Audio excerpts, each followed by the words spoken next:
Hello, everybody. Welcome to Board the Board, a horror podcast where we watch a randomly selected horror movie every single week. I'm Bob. I'm Ben.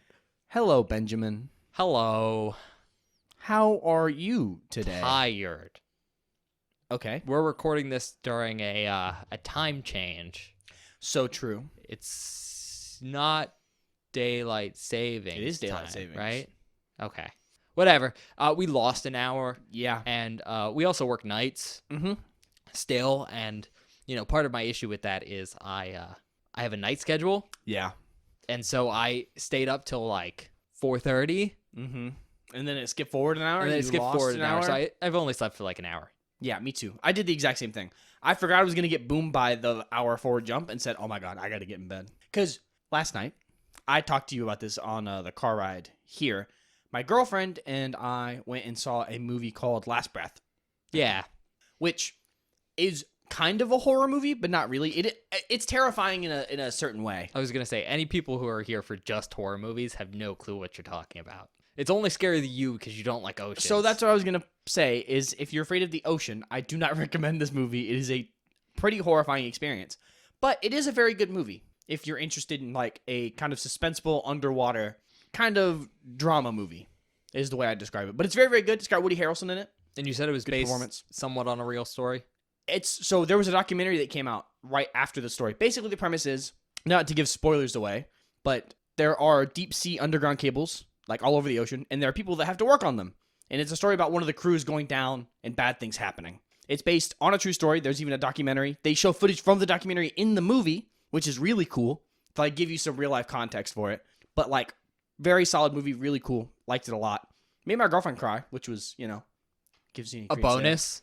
Anyway, you have any news today, Benjamin? I don't think so. Okay. So I'm going to go back to the movie for a 2nd Mhm. Not that movie, but I was talking about this before the podcast started with Ben. They showed, the previews. You were at the trying to movie. talk to me about it, and I interrupted you and was like, maybe you should save it. Yeah, that's fair. They showed the trailer for 28 Years Later. Oh, yeah. It looks wild. I know nothing about 28 Days Later or the sequel that came out right after, 28 Weeks Later. It looks really cool. I'm excited about that movie. My girlfriend's dad says that it's like the greatest zombie movie of all time. And every time he says it, I say, no, it's not. Days or weeks? Days. Fair enough. And every single time I go, no, it's Day of the Dead. But he's like, you haven't even seen 28 Days Later. I go, I know, but I know the answer. That zombie made me cry. That zombie made me cry, and I will never forget that. Yeah, so they're a really well-liked duology right now. So we'll see if the third movie's good. I hope Hopefully so. it is. The trailer looks cool. But it's one of those things where, like, I don't know what the logistics of that are going to be. So I don't know what the plot of the first movie is, of course, because I've never seen it. Yeah. This one looks more like your classic zombie survival horror movie because it gave hard Walking Dead vibes from some of the shots. Like there was like survivors and encampments and like I would say like later Walking Dead type shit. Yeah, I know, and I've seen some photographs from it, but it'll just be interesting to see how they're doing it. Yeah. I can't really talk about some of the logistical problems with you because you haven't seen the movies, and I don't want to spoil anything. Totally fair. But there's definitely some struggles they're gonna have to deal with. Also, the zombies look wicked. Holy shit, they look cool. Just from the trailer. They look good. From what How I do saw. they look in the trailer? They're very like I would say they're almost like Korean zombies. Super like erratic and weird and like kind of like twitchy and like they feel sort of snappy in a way. And that's really cool. That's like my favorite kind of zombie. Yeah, I mean that's about right for what they were in the original two movies. Yeah. So that's really cool. I'm excited about that. I do want to watch it. Oh, and more zombie news, I guess. The director of Train to Busan, Yang Busan. Sang-ho, is making a new zombie movie. I know you're a huge Train to Busan fan. It's so good. I really want to watch it. I've pitched zombies multiple times, and you've yet to grace me with it. Yeah, because the first time it was just general zombies. Sure. And then the second time it was, what was it? It was something Zombie comedies. zombies, yeah.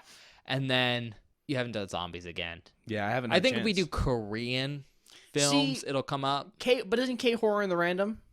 Yeah. So it's like I think I put it there a couple seasons ago. Anyways, what's the movie? Do you know? it is called. I don't know how to say this because I don't speak Korean. But Do I'm you want me gonna to try. Do you speak Korean? No, but I speak it better than you do. Here, you can take my phone. We're gonna say Guncha. Sure. Sure. I have no idea. By Yuan Sang-ho. Cool. Yeah, no, I'm excited about it. I've heard Train to Busan's like a lot of people's favorite zombie movie. It's great. I've just heard really good things, and the fact that he's coming back to a genre he's already done cool stuff in is very exciting. I mean, it's probably my favorite like serious zombie movie. Fair. I think mine's Wreck. Like, no, that's not true. Day of the Dead. Day of the Dead is my favorite. I was gonna say we just had a conversation about but this. that's on a different level. Like that's my favorite movie of all time. You know what I mean? No, I know it's hard for me once you become a fan of a specific genre to be like favorite films because there's so many different films that have different things going for them. Yeah, like my thing with Wreck is it's a zombie movie, but also it's like one of the coolest found footage movies ever. And it made you poop your pants. It's really scary. I still remember you putting your beanie over your eyes and screaming at me. Yeah. Oh, that wasn't. So we talked about this on the podcast. My girlfriend's dad found our podcast. No, your girlfriend showed her dad the podcast. Yeah, which is very different. Sort of.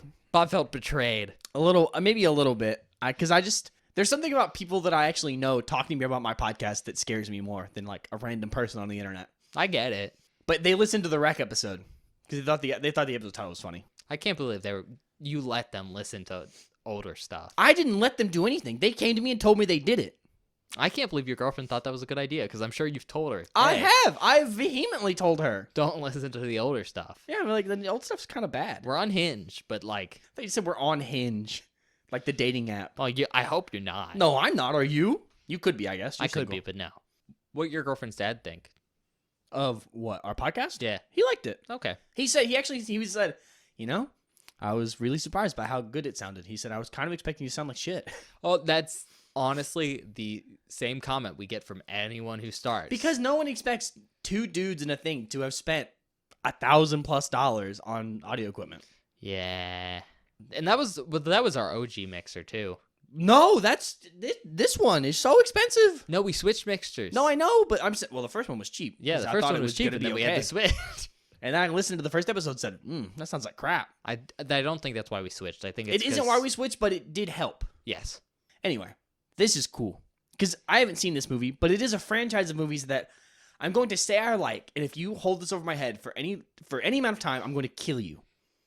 You guys can't see It's not me. Transformers. I'm smiling so much because I thought it was going to be Transformers. It's not Transformers. Because Ben likes to be like, Bob's the biggest Transformers fan. Bob is more of a Transformers fan than anyone else I know. That is probably true. Because you haven't met my friend Hunter, who is the biggest fucking Transformers dork. Does he have like an Optimus Prime pinup poster? I don't think he's that far, but he does like it. Everyone knows that the Resident Evil movies are notoriously not great. They're fun, and I like some of them, and I like the franchise. In good Resident Evil news, Zach Krieger, the director of Barbarian, which I've heard is really good, I haven't seen it, I've just heard very good things, is writing and directing a sequel in the series. So it's a sequel and not just like a new one? From what I can tell. No? Oh, it's a remake. Hold on. I hope it's a remake, because like we've talked about it before. The director of those movies, I think it's the same guy, is married to Mia Jovovich. Mm-hmm. So it's basically the Mia Jovovich show, which like that's cool. I think she's a good actor. I don't necessarily think is a bad thing. Mm-hmm. Those movies are not great, but they're fun in a lot of ways. I think the first one's definitely the best, but they're not good adaptations of Resident Evil. Yeah. And so it'll be cool to see a modern director do it, because it might be a better movie adaptation. So the big thing that is happening. So what I can tell, it is a reboot of the series completely. I think they're starting totally over. Makes sense. They kind of ran it into the ground. Yeah. I'm reading directly from a Bloody Disgusting article. If you're interested, Shocker. Check them out. They're really cool. Sponsor us, Bloody Disgusting. That'd be fucking sweet, actually. It says Zach Krieger's Resident Evil is said to take the title back to its horror roots and be more faithful to the initial games, with Krieger himself and Shane Haddon, Army of the Dead, writing. Krieger said, "I've been a rabid fan of these games for decades, and to be able to bring this amazing title to life is a true honor. I think, hopefully, it's more in line with the games." Yeah. I would love to see something set post Resident Evil 6 or 7, or 6, 5 or 6. He'll probably start with 1. Yes, but those games are rough story-wise. I would say 1's fine. 1 through 4 is okay. 5 and 6 are so rough in terms of actual story content. Well, that's fair, but he'll probably combined elements from like the first couple games. That's fair. I hope that I would love more of a horror focus because I'm gonna be honest, the later Resident Evil games are really scary in comparison to the first couple. The first couple are very atmospheric games that I think do a good job of doing that style of horror, but the later games, I mean, 8 is so rough in my opinion.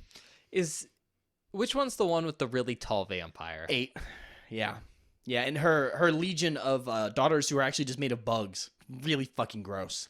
People find that really hot.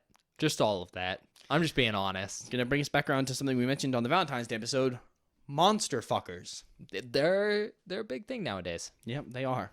But I'm excited about this. I hope that it is a good return to the franchise because it is a game series that I've loved for a long time, and I would love to see it actually get a good adaptation in film. Yeah, I think that's a good lead into something I think, like, as a personal opinion. But I think the reason we're getting so many, like, good video adaptations, like, video game adaptations of movies nowadays, is because everyone who grew up playing games is now old enough to make movies. Yeah. And so it's different from back in, like, the 90s or whatever when we got the Super Mario Brothers movie. And you're like, the people who made this never played this game. Or if they did, it was, like... Once, maybe. Once. No, I feel that on such a real level because I think that there are two sides of the coin in the situation. It's like you either have something like, I hope this Resident Evil movie will be, but is a faithful adaptation to the original content and is like taking the original IP and doing something really cool with it. But then you have movies like, from what I've seen, the Minecraft movie that just looks like a corporate cash grab. It is a corporate cash grab. Which sucks because I would have loved a not serious, but like an actual movie made by people who give a shit about the game that doesn't feel soulless. Literally everyone who cares about the game after the trailers came out were like, why did they not just do like a Minecraft animation thing? It would be so cool. Because there's so much of that already. Yeah, there's so much content online of that for people doing. It's all beautiful. It's super cool. Yeah, there's a bunch of re-renders for it, but it's such an obvious like cash Jack grab. Black being Steve is funny. It's Jack Black and then Jason Momoa. And then a bunch of people I don't know. But like those two are just so obviously like cash grabs. Mm-hmm. Like they're just famous people. Speaking of cash grabs, have you seen the teaser trailer for the new Shrek movie? Shrek, is it 5, I think? Yeah, it's Shrek 5. I've seen a little bit of it. They had like over a decade to figure it out, and it looks so bad. It looks rough. They switched the animation style, which I don't like. I can forgive because new technology, but the Sure. new style just looks ugly. It's just ugly, And yeah. it's not the animation style, it's how they changed the character designs. Yeah, I think Shrek's new design is awful. Like I had to watch the teaser multiple times to go, oh wait a second, that's Fiona. Mm-hmm. And then Donkey's got the spiked hair. But it looks like a real cash grab. Like they leaned into the Shrek memes, which are from like 2010. Yeah, early meme culture. And then they only showed one of the daughters Mm-hmm. out of, what does he have? 3 kids? 4, 5 kids, something like that. And it's very obvious that they designed that character after Zendaya, who again, cash grab, because she's been in a bunch of good stuff. She's a really good Dune, actor. Challenger, a bunch of other shit. But total cash grab to put that in there and design the character after her. And it, to me, it seems like, oh, they're not going to have anyone else show up until they get a popular actor for it. Yep. I'm just really concerned. Me too. No, totally. I get that. It'll be interesting if they beat out Shrek 3 for the worst Shrek movie. Because Shrek 3 is rough. Shrek movie. Yeah. The first 2 are really good. Really good. The 4th one's pretty good. The 4th one's pretty good. I like the 4th one. I do. The 3rd one's rough. Yeah. It's just disappointing because they did so well with the Puss in Boots movies. Oh, yeah.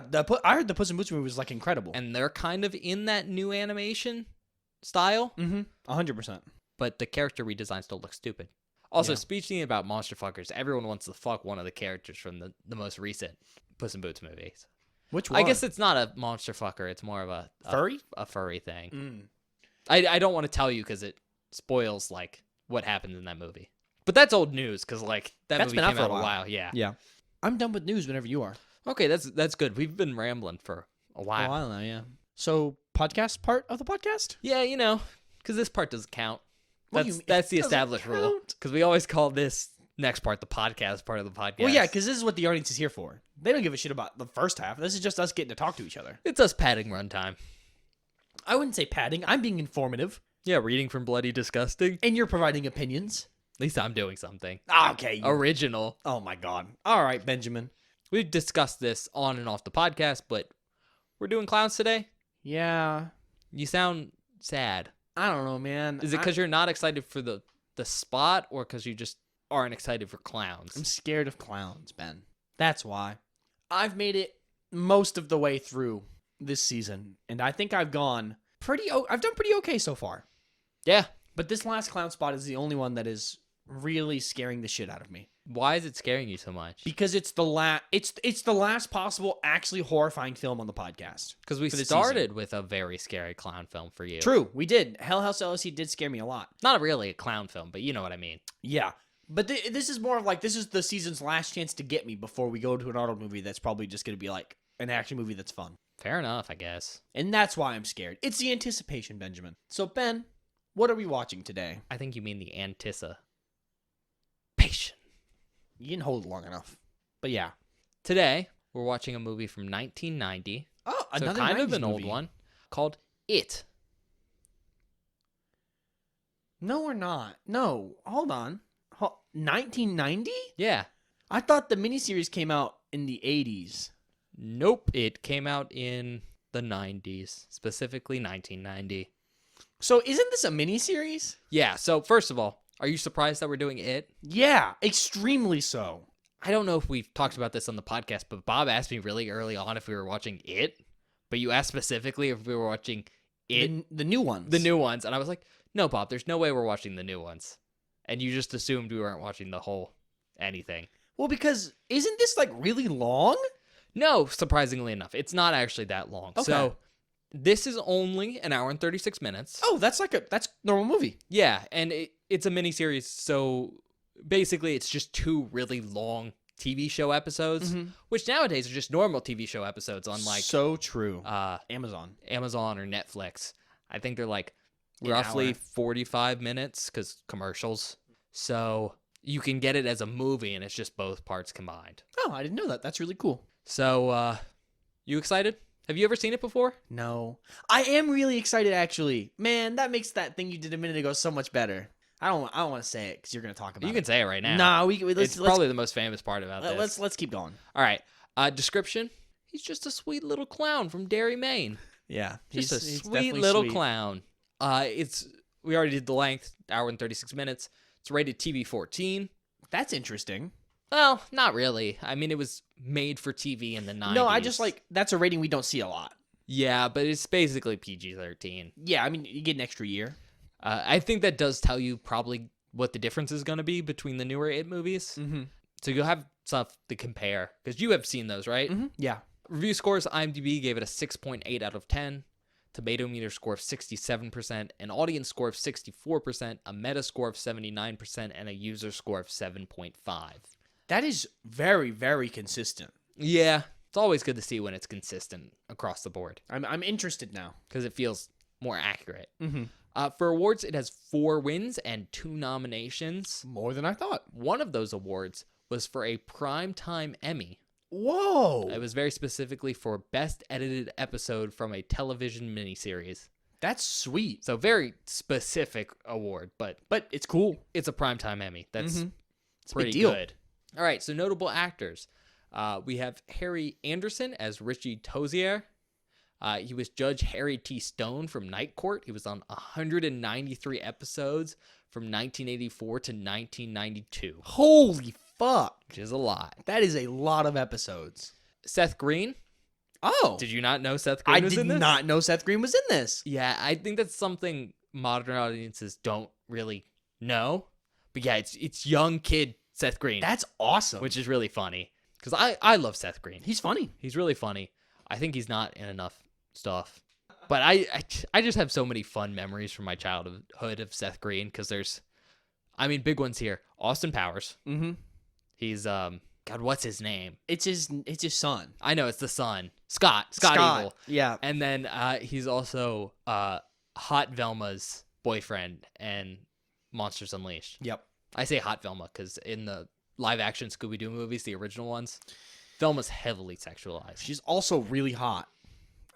Well, that's the movie, the second one, where she goes, "Who's your mommy?" I didn't say that. I did. But Seth Green is Richie Tozier. Oh, why did I do that twice? Oh, he's the age 12 Richie. I'm yeah, being yeah, dumb. yeah. Confused me too. Hey, look at this. He's Scott Evil in Austin Powers franchise and Patrick Wisely in Scooby-Doo 2 Monsters Unleashed. Weird that I brought that up before because I didn't realize I wrote that down. Dennis Christopher as Eddie Kasbrak. He was Leonide Mogai and Django Unchained. Oh, I've not seen Django Unchained. I've heard it's really good though. Yeah, and it's got some really good actors in it. It has Leo in it, right? Mhm. And Adam Driver. Or no, I'm thinking of a different movie. I do think it has I don't think Adam Driver's in that one. I'm Leonardo thinking DiCaprio, of, though. It does have Leo. I'm thinking of that other movie about That other racist movie. that other racist movie, yeah, where he screams the N-word. I don't know which one you're talking about. I don't either. I don't remember what it's called. I get them confused because I've not seen either of them. Oh, that probably doesn't help. Adam Friesel as Eddie Kasbrak, age 12. He was the Little League Kid in RoboCop 2. No. Which RoboCop is the same director as Total Recall? Total Recall. I'm pretty sure, yeah. I think it's the same director for RoboCop 2. My guess. I don't fucking know. Richard Mazur as Stanley Uris. He was Clark in The Thing. Oh, I was like, I The recognize dog guy. that name. Yeah. That's cool. I didn't know that when I was doing the actors because I haven't seen this since I was a kid. I watched this with my parents as a child. You're fucking crazy, dog. Ben Heller as Stanley Uris, age 12. He was a jogger in Georgie, which is a short from 2019. Oh. I think it's assumedly about it. Probably. Yeah. Annette O'Toole as Beverly Marsh. She was Lana Lang in Superman 3. Oh. So that's cool. That's cool. Not that Bob's seen any of those old Superman No, absolutely movies. not. They're better than the new Superman movies. Better reviewed, I think. Maybe, I don't know. I haven't seen the new ones either, I don't think. I haven't either A single one. because they look bad. I might watch the new one that's coming out, the James Gunn one. That one might be good. It could also be Really bad. really bad. Yep. Because I like James Gunn. I but- also like James Gunn, but I think his directing style does not lean to Superman very well. Yeah, and I think everyone's really overhyping. Like, he's going to save DC. Well, also, from what I've been seeing, it's getting pretty heavily, like, review bombed. Yep. Well, I think they CGI removed the actor's mustache, What? and it's very obvious. Just I shave, I dog. think that's something I heard. That would be... I would be mad if that happened. Because think that's that's stupid. right. Just make him shave. I don't care. Well, he could be shooting another movie. That's true, I guess. Anyways, Annette O'Toole was also Martha Kent from Smallville. Oh. She was on 136 episodes between 2001 and 2011. So that's really cool to know because That is like cool. Superman actor in the OG movies and then Mhm. Superman actor in the television show. Emily Perkins is Beverly Marsh, age 12. She was Bridget in Ginger Snaps, which we haven't seen. We haven't seen. Pretty sure you want to watch now that we've seen the trailer for I do it want to watch it. It looks good. at oh my god, what's it called? You got it. No, I don't. Planet of the Tapes. Planet of the Tapes, which is our local free movie theater. Free movie theater and bar. Yeah. Tim Reed as Mike Hanlon. He was Ray Campbell from Sister Sister. He was on 119 episodes from 1994 to 1999. Never watched it. Fair enough. If you picked up on it, it's a lot of television actors, at least for the adults. Marlon Taylor as Mike Hanlon, age 12. He was Phil from Sister Sister, and he was on one episode in 1994. John Ritter as Ben Hanscom. He was Vaughan Cunningham and Sling Blade. He was in Sling Blade? Yeah. I've told you about Sling Blade before, right? Yeah, my girlfriend's dad loves Sling Blade. I think you'd love Sling Blade too. Probably.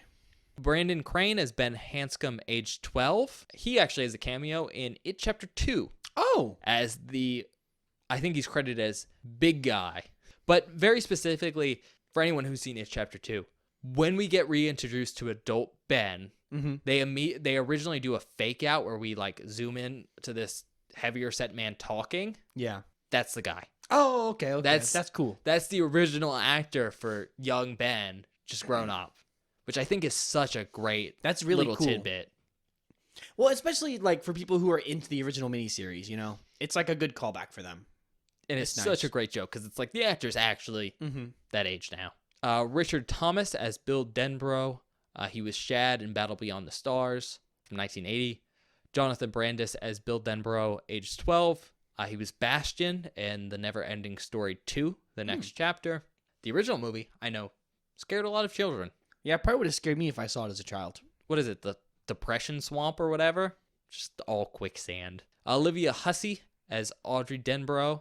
You might know her as Jess Bradford in Black Christmas. Yep. I was like, I know that name. She's the really young one, Yep. or young-looking one. I don't know how old she is in that movie, but I have she's no very idea. famous for playing Juliet in one of the old versions of Romeo and Juliet. Oh, that's cool. We talked about that on Black Black Christmas, Christmas, but that's been probably. like 2 years, So true. which is weird to think about. Yeah. And then finally, we have everyone's favorite actor here at Beware the Board, Tim Curry as Pennywise. That was the one I wanted to talk about. That's what you wanted to talk about. We both like Tim Curry. I love Tim Curry. Tim Curry's great. He definitely has some of my favorite performances ever. Oh, yeah. If you didn't get my anticipation bit, that's from the Rocky Horror Picture Show when Mhm. he's playing Dr. Frankenfurter. So really One great of the actor. best parts of that song. Oh yeah, really great actor.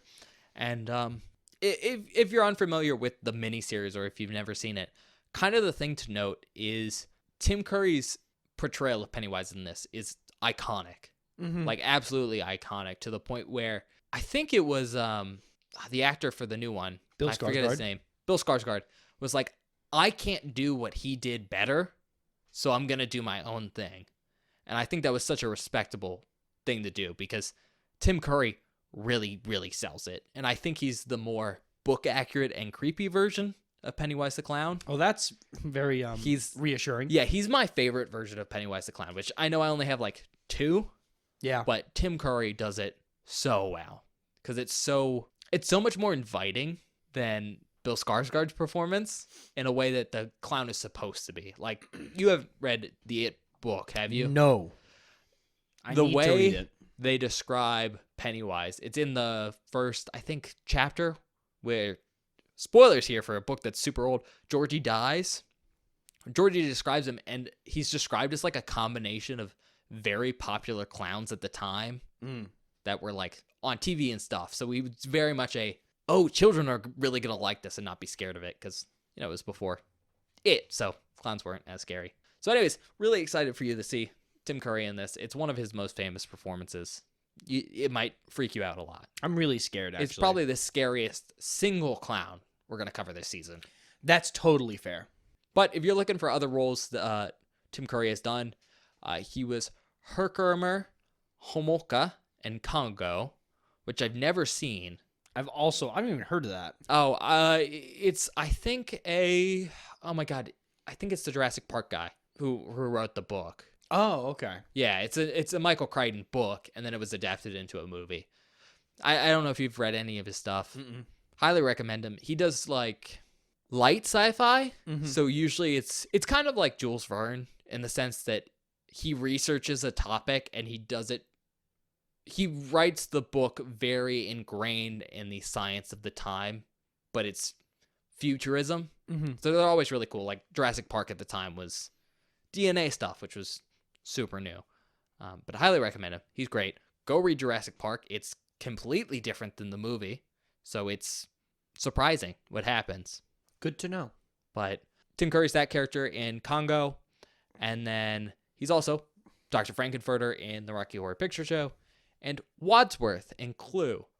I've not seen Clue. You haven't seen Clue? I've heard it's really good. Oh, it's really fucking good. If you ever just want to watch Clue, we can just watch Clue. Okay. It's that good. It's so fun. The very famous thing about it, it has multiple endings, right? Yep. And they showed them at different theaters. Mm-hmm. I have the DVD, so I have the version where we get to see all of them. Oh, But there is a way to have it be like random, which is kind of cool. that's the one I would want. I would just want to watch it random. No, you want to watch all of them. They go really well together. But Okay. like the first time, watch them all together, and then the second time, you can just random them. But Tim Curry's great. Director is Tommy Lee Wallace. Does that name sound familiar to you? Not really. Well, at first I thought Tommy Lee Jones, but then you said Wallace. I mean, fair enough. He's actually a director of one of your favorite movies and one of your favorite franchises. Probably Halloween. Uh-huh. It's probably a bad one. No, it's your favorite movie in the Halloween franchise. The third one? Yeah. He directed Halloween 3 Season of the Witch. Your favorite Halloween movie. Look. Okay, look. This has to stop. This has been an ongoing bit for almost 3 years now. It's not my favorite Halloween movie, but it's not my least favorite. Okay. Well, yeah, it's not hard to be not your least favorite. Well, yeah. There's so many stingers in five the is Halloween bad. franchise. So we need to put this to rest, Benjamin. No. I don't hate Halloween 3. It's your favorite movie in the Halloween Oh, franchise. No, it's 2. It's the one before that one. Did we talk about the new Halloween 2 board game that's coming out? I don't know if we've mentioned it on the podcast, No, but I sent it to you. but Trick or Treat, they made the original one. I bought it for Bob like a year or two ago. It's really fun, and they're making a Halloween 2 one. They are. It looks really cool. So yeah, Tommy Lee Wallace directed this. He's also one of the writers, which is kind of cool. He has a writing credit on both episode 1 and 2 of this production. If you're wondering other stuff he's written, you might know Fright Night, but it was Fright Night Part 2. Oh, okay. So not the Fright Night you like, but kind of cool to see he's associated with a bunch of sequels for famous properties. That is interesting. It is. I will say, I don't think Halloween 3 is poorly shot. No, I think that is a good movie. I was just mad when we watched it. Yeah, there's just a bunch of weird shit in it. It's a good movie by itself, but as a 100%. Halloween movie, it's like, oh. Lawrence D. Cohen is the other writer. He's only credited for episode 1, but he did help write Carrie, the one from 1976. That's really cool. So that's really cool. But you have to remember, all the original Stephen King stuff is low budget. Like, it's all miniseries and made for TV movies, which is super interesting to look at nowadays. 100%. Now that Stephen King is like taking his short stories and making full-length films out of them that are like performing, like, it's really interesting. Yeah, and it's also one of those sad things because I think some of the performances in those old movies are amazing. I mean, Tim Curry in this is great, but the production quality of a lot of the early Stephen King works is lackluster. That's kind of another one with Pet Sematary. The guy who plays, what's his name, like Jebediah or something, the old man, is super famous. Everyone like makes fun of him because he's so quotable. He's like, sometimes dead is better. You know who I'm talking about, right? Yeah, I know who you're talking about. Great performance, not a great movie. Budget estimated at $12 million, which is a insane TV budget in 1990. I was about to say, split that across 2 episodes, like $6 million a piece. That's pretty decent. They definitely don't have enough money for the story, and you can tell. No, well, because it is 1,000+ pages. It's like long as balls, and there's so much stuff that happens. They definitely cut a couple pages more than a couple because they're not appropriate for. Well, there is that for just anyone. Stephen King did some questionable things when he was high as fuck. Don't we all? But yeah, pretty good budget. Not enough for this, but no, they do, I think, stretch it pretty well for 1990 especially. Box office is not applicable because it was made for TV. Country of origin, United States. Tagline, again, it's for TV, so there's not really a good one, but the master of horror unleashes everything you were ever afraid of, which is a great description for Pennywise because he becomes what you're afraid of. Pennywise the clown is just his preferred form because it's good for luring kids in the original book. Nowadays, it makes less sense. Facts. So this movie was originally a 2-part miniseries created by ABC. Oh, the Family Channel. Very family friendly. And it was actually ABC's biggest hit of 1990 with a total of 30 million views. Holy fuck. Yeah. So apparently people were excited to see that first episode. And then I assume the second episode just really hit it off. But 30 million's really, really good. For 1990s. I don't know. I was about to say, I don't know what the numbers look like for the 90s, but it was less than nowadays. So yeah. 30 million's great. It's also based on a story. We talked about it kind of, but it's the book by the same name by Stephen King from 1986. So very fast turnaround, by the way. Yeah. Not shocking because like his books were big. Yeah. But, last thing though, I don't really have a lot of facts about this movie. Mostly because there is actually a Indiegogo funded documentary film about the miniseries production. Whoa. It's titled Pennywise: The Story of It, and it has like an alternate history sequel short named Georgie, also by the producers of the documentary. We talked about it. One of the guys is the jogger in it. That's really cool. So if you're really interested about production stuff about this movie, probably go check out that miniseries. Because it's one of those things where I'm like, I can list a bunch of stuff to you, but it's probably cooler to go see it in documentary format. So true. Okay. Yeah.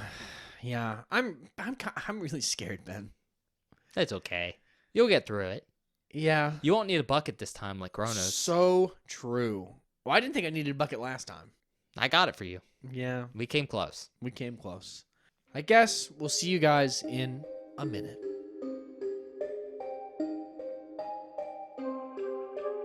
Hi, everybody. Welcome back. We just finished watching It from 1990. Yeah, and really quick, I want to preface with this. In the last section, Yeah. we talked about this film being an hour and 36 minutes long. Uh-huh. That is technically correct. Well, But no, it's not. It's the length of each episode. Mm-hmm. And since we were watching both of them together, it's actually 3 hours and 12 minutes. Yes, which we didn't know. We got an hour and a half in. I said, Ben, the movie should be over by now. Well, we were 2 hours in. Yeah, and I was like, that's a little weird. Yeah, so I said, this can't have much longer, can it? kind of mistake on that. But Yeah. it was a very long recording. Well, there was some other stuff. There were some other issues, but it was very long. So if we sound tired, It's because we are. it's because We we didn't are. anticipate an extra hour and a half to, watching a film. So, what'd you think, Bob? I liked it. Cool. I'm going to leave it there. All right. As always, we recommend you go watch this film before we spoil anything, because it is pretty fun. And I don't know how many people, like modern horror fans, have necessarily seen this because it's older. Yeah. And we have a newer version of it. That's what I was going to say. I feel like a lot of people are just going to go, it's the old one. I haven't seen it. I'm just going to watch the new one and not worry about it. As someone who's seen the new ones, please go watch the miniseries. Yeah.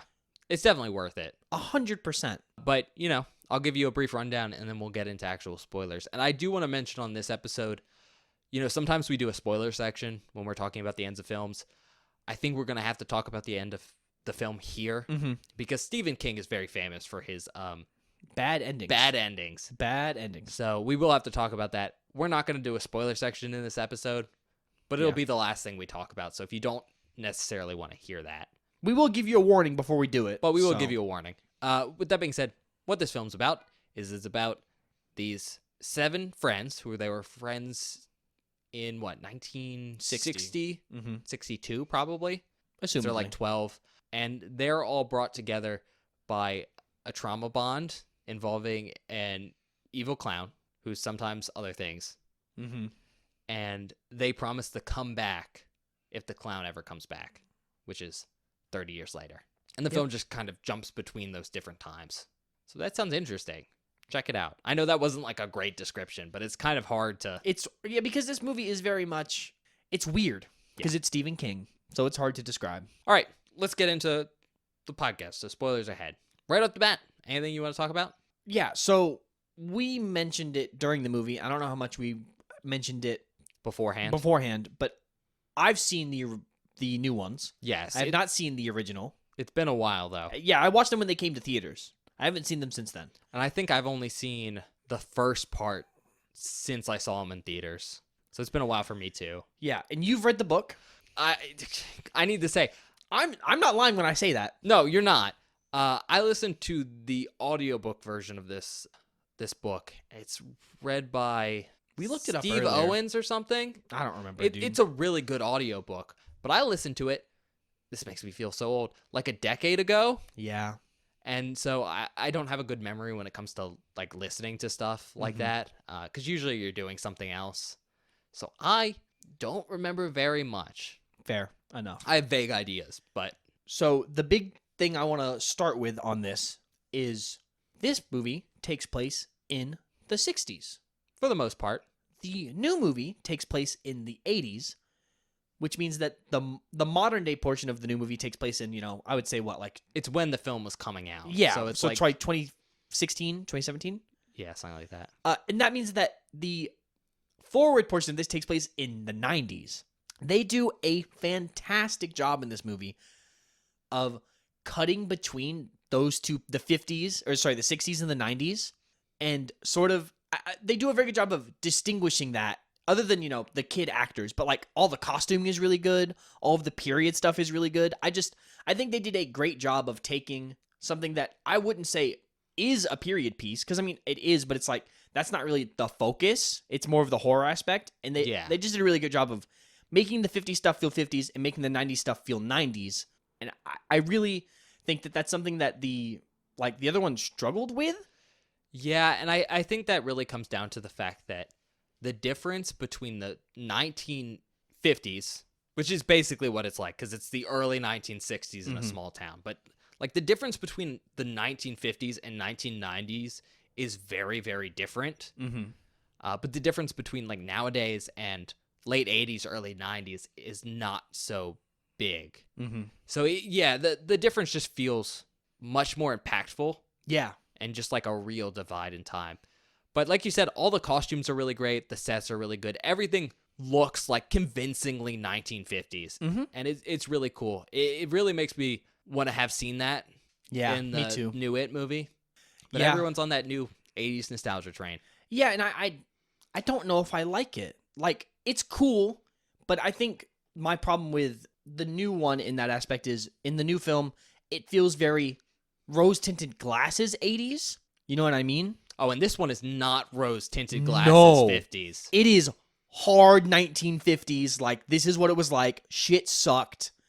And that's awesome. I love that so much about this movie. I mean, I think the big example of that is, as everyone knows, Stephen King does his Stephen King bullies, which are just like horrific. Awful, awful people. And in this one, it's Come on. Henry Bowers. You got it. I know Nice. the names for this because I've kind of read the book. And Henry Bauer is probably one of the worst Stephen King bullies. We don't really get to see too much in this movie, and we'll get into that later. But he does some racist shit that I'm like, this feels accurate for 1950. Yeah. And I honestly like that a lot because I think it... Not the racism, No, okay, I'm sorry. but the realism. I like the aspect the racism gives to realism is the thing. Because, and we kind of talked about it, and we're going to do a lot of comparing to the new movies because I think that is extremely important. We don't knowledge. often get to do that. Yeah, when you're looking at these two things. But in the new films, it doesn't feel as real. It's not as horrifying. It doesn't feel gritty in the ways that this movie does it. And I think that's what makes this movie... I'm going to say this right now. I think the new films are probably better films, but I prefer this version. I like this one more because it feels more like a Stephen King story in the way that I think he would have wanted it and intended it for it to be told. And I think that's because of the realism aspect. Because you mentioned it, you've, listened or read the book. But the book is probably so much more horrific than anything we see in any of these films. Oh yeah, it's much more graphic. Again, we'll get into that in a second, but they couldn't adapt that. Kind of one of the things we've been over. This was TV-14, which is essentially the equivalent of PG-13, and the newer movies are R-rated. Yeah. So the new movies have way more gore and like horrifying sequences than this because they can get away with that. I think a really good example is Henry Bowers carves his name into Ben's stomach, one of the kids. And we get to see that in the new movies, but we don't in this. So, like, there is that aspect to it. But I think the real realism thing for me comes from the fact that this movie has a lot of stuff that looks like it was shot in real places. Oh, 100%. Rather than sets, because it's just cheaper to do that back in the day. And, they did a lot of sets in the new movie because that's cheaper nowadays. Yeah. I think distinctively the big one that stood out for me that added a lot was I think the sewers in this are so much better. Because I think they're actual sewers. Yeah. They feel like... Or at the very least, if you've ever been in a factory and like underneath where they keep the boilers and stuff. Yeah. That's what I was going to say is like it feels so much more terrifying and claustrophobic in a way that I really like actually because the new It films are not scary. In my opinion, in any capacity. I don't find them scary. And maybe that's because I'm an adult when I watch them. And you haven't seen them in a while. I hadn't seen them in a while. This is truly horrifying in some aspects. Like, I don't like the way Pennywise looks at this. He freaks me the fuck out. Yeah. And I think that is probably my biggest takeaway is this is more of a horror movie. So you thought this was more effective than the new movies? 100%. My take on those new movies is the first one I think does a decent job of being scary. Fair. But the second one's, it's too lighthearted. That's what I wanted to bring up. Is in this film and in the new one, there is sort of a comedic character in Richie. Richie is funny. I like Richie in both films. I do. In fact, he's probably one of my favorite characters. And his actor in the new film is really good. What's his name? Finn Wolfhard, and then Bill Hader plays him. Yeah. And they're both I phenomenal like actors. Bill Hader a lot. I love Bill Hader. He's so funny. And in this, it's the same thing. It's Seth Green when he's young, who is very Oh, funny. I love Seth Green. In I this also film. love Seth Green in this film. He's awesome. But this film does a much, much, much better job of using Richie's character and providing funny, lighthearted moments without taking away from the tension. without ruining the tension. Because in this, some of Richie's jokes are just spot on, perfect, and still allow for that little bit of horror. And I think he has a lot more dark comedy going on. That is, yeah. But it's not. It's good. The new movies do have dark comedy, but they're more like, okay, this is haha funny. Mm-hmm. In this movie, I would say it is haha funny at some points, but it's much less haha funny, which I like. Yeah. And, you know, since we've been talking about the new film so much, kind of the big thing I want to note here is that the reason we keep bringing it up is because watching this miniseries, both me and Bob go, okay, I can see how they took things, assumedly from the book, and adapted it differently Yep. in the new movies versus this one. And it really is a very interesting comparison. I'd highly recommend you go watch both different versions. Because some stuff carries over. Almost scene for scene. Scene for scene. And then some stuff is tweaked a lot. Mm-hmm. For instance, in this movie, we get to see a lot of Audra, who is Bill's wife. Yeah. And in the newer movies, it feels like her position is taken up a lot by Beverly. Yeah. Because it's just easier. We haven't really talked about effects in any way, like sort of I don't want to say practical effects because there's not any gore really. There's like a little bit, I would say. There's blood. They can't really do much. Yeah, because it's TV 14. 90s TV 14. 90s, but I do think for all the effects we do get, I think they're pretty solid. I like a lot of them. Yeah, kind of my big thing with this movie, and I think I said this earlier, but it's my big thing with all the Stephen King stuff that was originally made for TV. They don't necessarily have great budgets. Yeah. And with this movie especially, you haven't read the book. Mm-mm. It's one of Stephen King's more out there books. It's a lot of like cosmic horror stuff, and it's super fucking weird. That's probably the best way to describe it. And that's really hard to adapt into like a movie, and it's definitely expensive. Yeah. And so this film doesn't have a big enough budget, I think, for this story, but That's they totally fair. stretch it really well. Mm-hmm. Agreed. Like you said, all the practical effects look so good for like a TV miniseries. essentially $6 million per Mm-hmm. movie, because that's what their running time is. For instance, you know, Pennywise's makeup is pretty simple, Mm-hmm. but a couple times they have him get injured, Yep. and it looks great. It looks really good. At one point, his face melts, Mm-hmm. and it's nice and gooey. His teeth look really good. I love Pennywise's teeth in this movie. They're a little goofy, admittedly. But I think that works because he's a motherfucking clown. And we'll come back to that later because I love all the clown shenanigans in this movie because it feels so much more accurate. I just feel so much more natural for him to do all this clown stuff. And in the new ones, I don't feel like he does enough clown stuff. He's not clown enough. He's more monstrous. Well, again, it's Skarsgård knew he had to play it different. That's true. That's totally fair. But I think he just does such a good job. It's Yeah. such a phenomenal performance. But besides from Pennywise's makeup, they do a couple different horrifying figures because Yeah. Pennywise is a shapeshifter. Mhm. Pennywise is just like his preferred form usually because it's inviting the kids, but he can transform into whatever scares people. So Yep. we see a wolf man, a mummy, a skeleton. Yeah. All of it looks pretty good for, you know, not the main focus of this movie. 100%. But then there's also some really, really cool stuff. My favorite is there's some great little sequences of stop motion. Pennywise comes out of a drain. I at was going one to say point. the shower is my favorite scene when it comes to effects and stuff. I think you compared it to like old Looney Tunes stuff. Yeah. Especially with Bugs Bunny, like stretching his rabbit holes. But Exactly. we see the floor like ripple and him come out of it. And it stays wrinkled and it straight up looks cartoonish and that is so perfect for a clown character. It's so fucking cool. And then, you know, not to get too much into the end right now, but there's some nice, we'll say creature effects. Mm-hmm.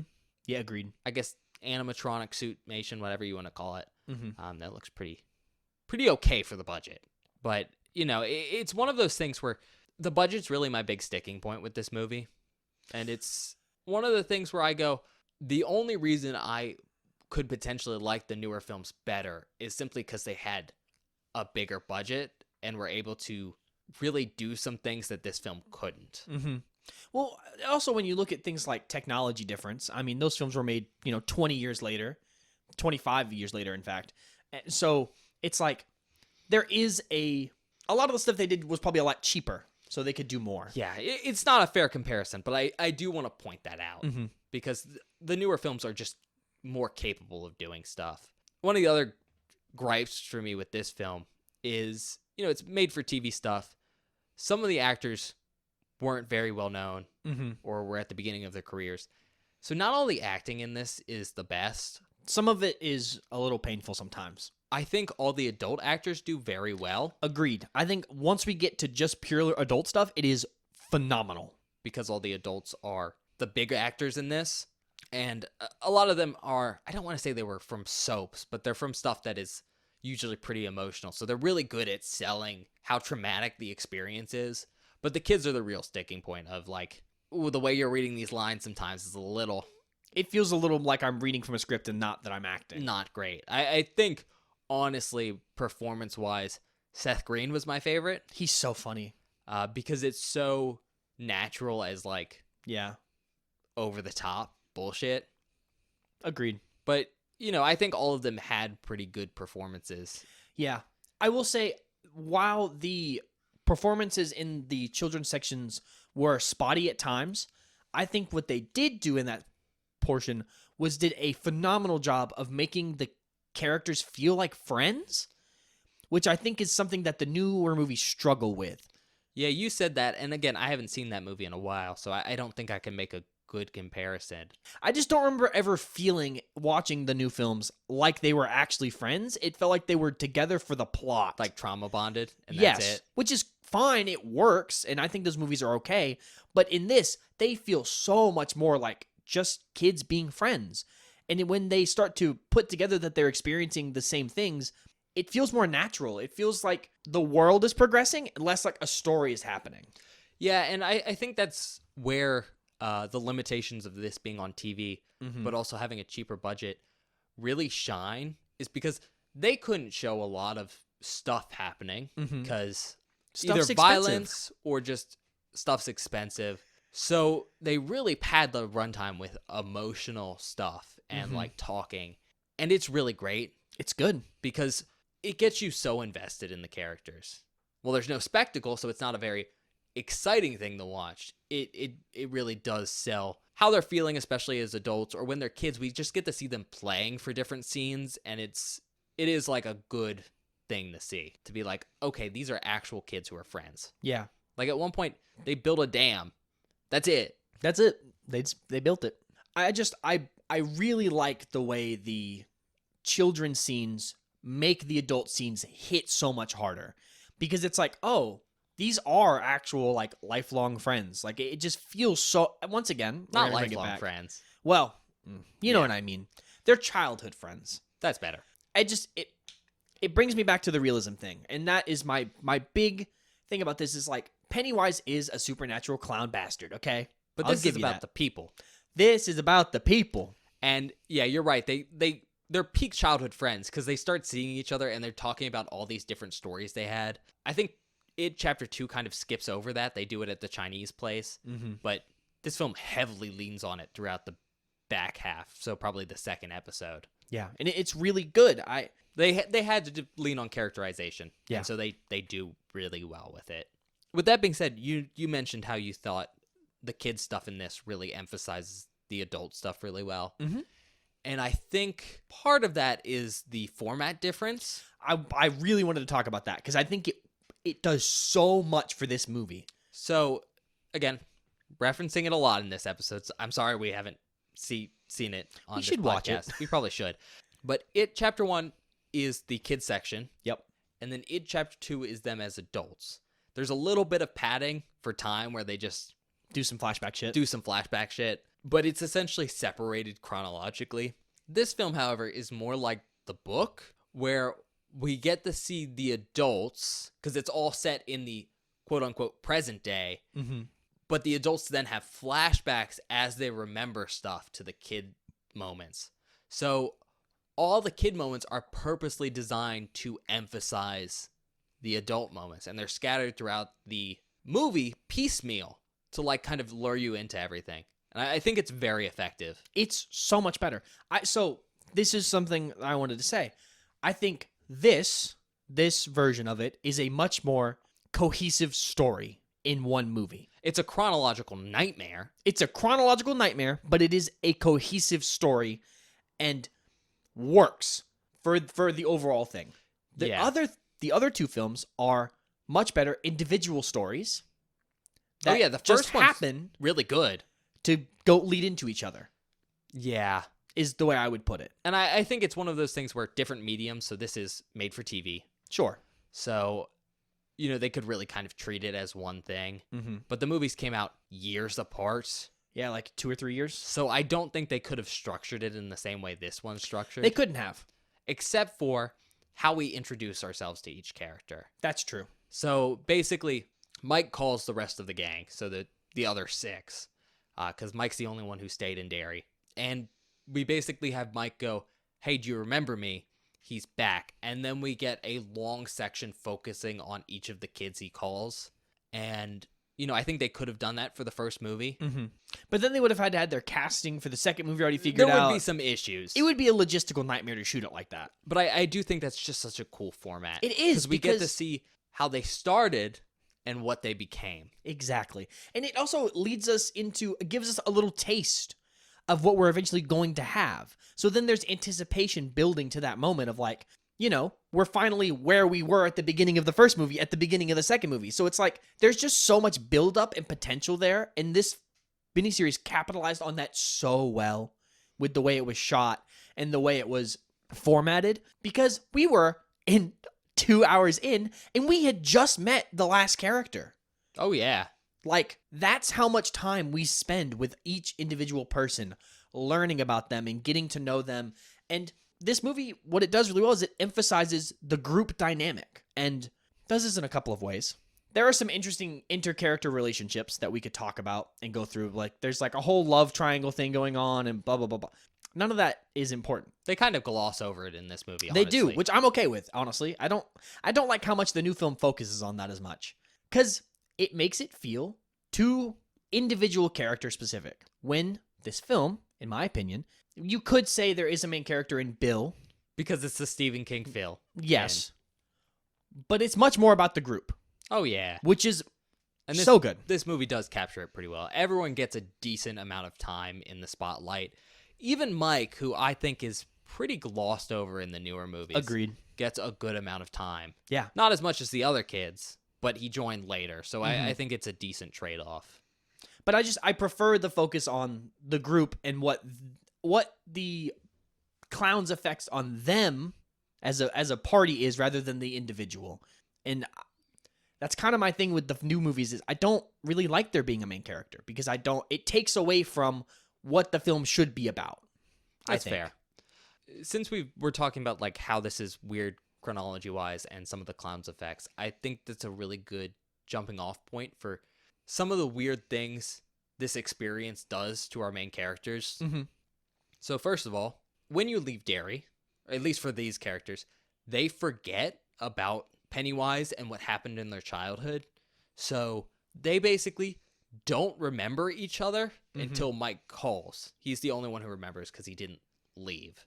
So there's that going on, and like the characters are constantly remembering stuff as the story goes on through the movie that I think is really, really cool. But the other thing that comes along with that memory issue is the characters feel really stuck. Mm-hmm. They all grew up and they grew successful, except for Mike, because he stayed in Derry.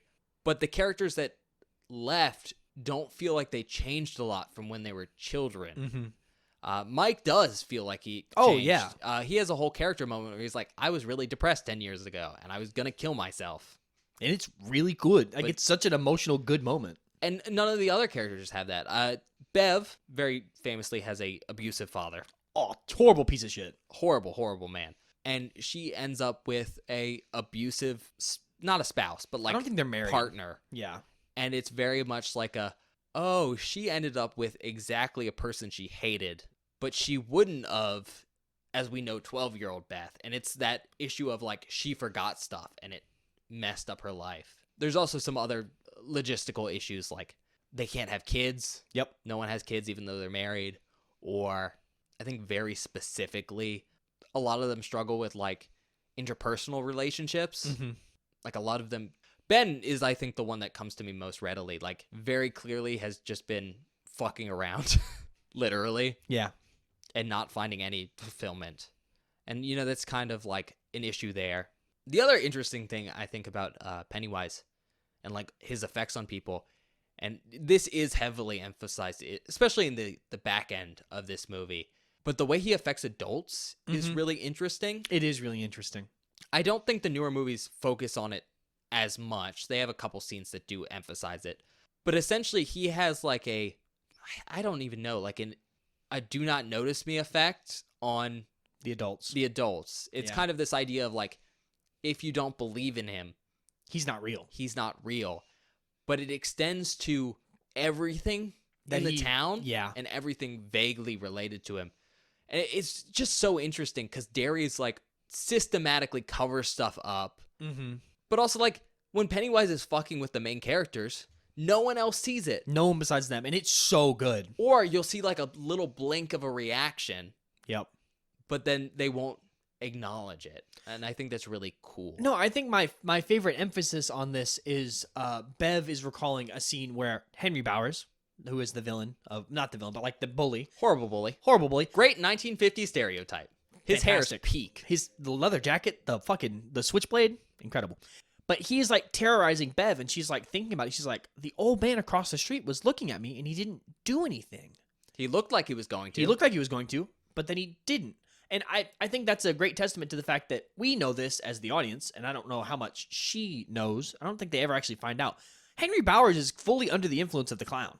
And he's, by the end of it, but well, even then, he's being influenced without even knowing it to be violent. to be violent and to cause harm to these children. And he is really violent. And he's really violent. At one point, he tries to shove it looks like a cherry bomb Yep. into Mike. Into his pocket. Or he's very much into killing these kids. Yes. He does attempt to kill them.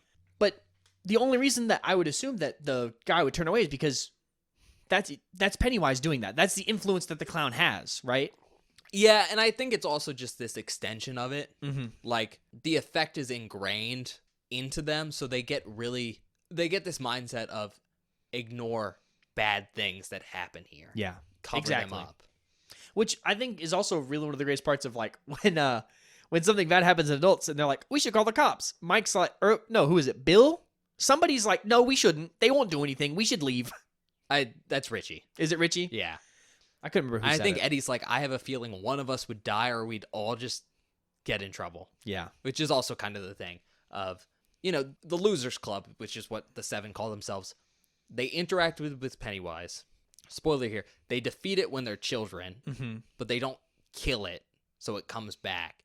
And just like trauma, they're scarred by that experience. And going back is the literal analogy of pushing through that trauma and evolving as a person. But yeah, those effects stick with them. And Mhm. I think that's very important to this story. It is, because by the end of the movie, you can see the change. Oh, yeah. They're like back to the change they should have had Mhm. from their original experience. Yeah. Which is really cool. It's a very poetic way to end a 3.5 hour long movie. Yeah, it's very long. It is really long. But also, I don't think it wasn't intended to have been sat through like that. I don't think. I mean, You could. when it was produced, but nowadays, Yeah. like after they released the second episode, that's how everyone watches it. Yeah. Because it's just pretty smooth. Oh, it's extremely smooth. I didn't even notice really where the episode should have ended and started. I will say, I don't know how much of what was kept in this is from the book, so you could correct me if you remember some of this stuff. I do like how consistent the one from the 90s and the newer ones are with each other sometimes. There's interesting stuff that gets kept. Like I don't know if it's the case in the book or not. I've not read it. But in this, Mike has them all over for dinner when they first get to Derry to a Chinese restaurant. And it looks identical. Literally almost identical to the one that they shoot in the, It Chapter 2. I wouldn't be surprised if it was the same restaurant. It might be. I don't know. But, stuff like that is so interesting to me. I'm curious why they kept that change. They could have just went to any other... why is that important? So some of that is just because it's in the book. And this is heavily based on the book. Mm-hmm. They just had to cut out a lot of the violence and the super weird stuff because they couldn't adapt it. But all the scenes where you can feel that they were like scene for scene in the newer movies or just adapted to the 90s are stuff basically from the book, from the same source material. And the reason for the similarity sometimes is I really feel like the directors and writers that did it, part 1 and part 2, watched this and were big fans of it, including the book. And, you know, the Chinese place is, I think, a good example of that. I mean, it was instant. As soon as I saw it, I said, I know where we are. I know I what's know happening. exactly what's happening. Yeah. But it was a more drawn-out sequence of that, and it's really good. It's so good. One of my favorite scenes in the whole movie. But I just find that very interesting as someone who's not read the book and doesn't have the context, just picking apart the scenes where it's like, oh, that happened in the new movie. Where does that come from? Like, what is the context here? You know what I mean? I think that is something that I want to go read the book for now. Yeah. And it's also interesting seeing how they handle stuff differently. 100%. Because stuff's reorganized and everything, like time-wise, and when it happens in the story. No, and there's even stuff that they adapted to make it more 80s like from the original. So in the 90s one, since they're in the 60s, We just say the 50s. the 50s, Because I think it's 62. I don't know. Because they're 12, and we know that Richie was born in 1950. But early 60s, basically, We're right there. kind of the 50s. But because they are, you know, the time period, there's a scene in the new movie that they use a projector that shows images of Pennywise in the past and stuff, and they like catches fire. It's a whole scary scene. In this, it's a photo album. Yeah. And they took that concept and adapted it to a modern, well, more modern take. And I think that shit is so interesting. Well, I think it's especially a good adaptation because it's very specifically a photo projector, not a projector for like video, but it's specifically for just Yep. showing photos. And in this one, they use a scrapbook. And it's really good. And I just appreciate that the newer films more now that I've seen this because I can Yeah. see the follow through. You can definitely tell that the new film's different and it does its own thing. And even if you don't like it as much as this original miniseries, I have a lot of respect for how into the present day and like the 80s those films leaned. Agreed. That's what I was trying to get to. Because I've kind of been talking. I feel like I've been kind of talking bad about the new films. They're not bad movies. No, they're They're first good one's movies. really good. Yeah, they're really good films. The second one's the only one I'm kind of like It's okay. on. I just prefer this version of it personally, Yeah. which is kind of my big takeaway. Because I'm kind of sad I haven't seen this before. It was really fucking good. I had a really good time. As always, it's great when you watch stuff for the first time on the podcast. I know. Kind of another thing we can get into right here is characterization stuff. Oh, for sure. So we learn a lot of things about the characters. And again, I think we learn more about them in this than we do the new movies 100%. because that's what it has to rely on. But there's like a ton of little things that are just really interesting to pick up on. Mm-hmm. For instance, Stanley's not really a character in the newer movies, No. but Stanley as a kid is a character in this movie. And it's just really interesting to see because Extremely interesting. he's super, I don't know. How would you describe him? Like, I want to say straight, but that's not the right word. That's the word they use. Maybe straight edge, but I that's guess to do with drugs usually. He's a Boy Scout. He is a Boy Scout. He's Literally. very like goody two shoes, rule follower. Like feels very grounded in comparison. Like he doesn't have the whimsy the other children have. Yeah, and everyone has that. Everyone has their own, like, deeper characterization that I think is really, really cool. It is really good. Even, like, Richie is kind of the guy who comes off as confident, but has a lot of internalized issues he doesn't let other people see. Ben is not happy with himself and tries to hide that, potentially under alcoholism. Bev doesn't have confidence, and so lets people walk all over her. Eddie's a hypochondriac. Eddie's a hypochondriac who is really sheltered by his mom, Mm-hmm. and so that makes, like, his anxiety really bad. And then Bill is, well, the Stephen King fill-in, and I think is the most normal, but there's just a lot of trauma from his dead brother. Yeah, I was about to say he's just still dealing with the grief of Georgie's death. Oh, It was God. unfortunate. And, while we're talking about characters, I think a very important thing to bring up in this movie and in the newer films is gay coding. I wanted to talk about this. So a lot of people read in the book Eddie and Richie as being gay. Yeah. I think Stephen King has said that wasn't intentional, but whatever. That's just something I think a lot of people pick up on. Mm-hmm. In this movie, Eddie is heavily emphasized as being gay. Yeah. It's a lot of stereotypical stuff, which, kind of unfortunate. But there's some really, I guess, more straightforward stuff. Like he says, I've never had sex because I don't want to do it with someone I don't love. Yep. And I only love you guys. And he's looking at, I think, Richie during He that is looking sequence. at Richie, yeah. But also there's the fact that when they're talking about spouses, he gets really uncomfortable when he says, like, girlfriend and stuff. And I think that's really interesting. And then in the new movies, they have Richie being gay. And I think the director has said specifically that's how he read Richie. So it's just cool to see that stuff come through. And I think this film really well captured Eddie and Richie as being kind of romantically involved Yeah, in dog. the older sections. 100%. Like, Richie doesn't necessarily come off as super gay in his actions, but the way he behaves around Eddie The way he talks to Eddie, bro. is so... He's the only one that he gives a funny little nickname. My fancy LGBTQ word is going to be queer platonic That's fair. because they're not, like, actually together. Yeah. But there's definitely, like, a very strong relationship there. Yeah, but you it's... said he gives Eddie a nickname. Yeah. He does give everyone nicknames. But Eddie's is the one that Eddie's the one he repeats all the time. all the time. He's very physical with him. In comparison to some of the other characters.